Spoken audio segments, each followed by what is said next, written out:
So we have now created a script that lets us execute without the need for calling the Python interpreter. And there it is, printing hello like it did before. So now we'll look at the code here and we'll see that it's not doing much, of course, but it's just doing print. And the next thing we want to explore is taking in command line arguments. So command line arguments, they look like this, where we do say py and then we pass something like help. So you'll see this does not change the output, and that's what we want to address.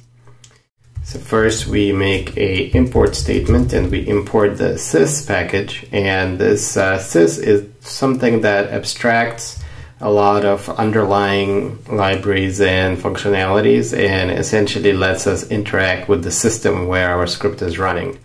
So what we want to do is we want to take in the calling environment of the script. So we want to get some information about how the process was started and pass it to the process itself. And so what that means is, and this might look a little familiar to you if you've done programming before. So we have sys.argv, and we can get rid of this.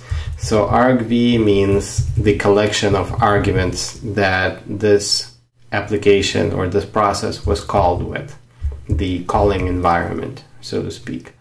So now you might have seen argv before in Java or similar languages, and this is how you get to it in Python and Python scripting. So we have import sys, and then we have printing of the argv that we access through sys, through the system package.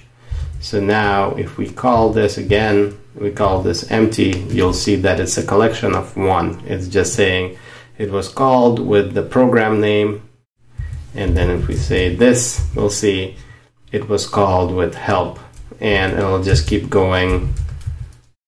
It'll just keep adding to the collection. So we can have something like this. We can say print the first argument was, and then we can say sys.argv 0. Well, we would do 1 for the first real argument, not the program name. So let's try that out. There we go. And this is a very basic way of doing argument parsing from the command line in Python.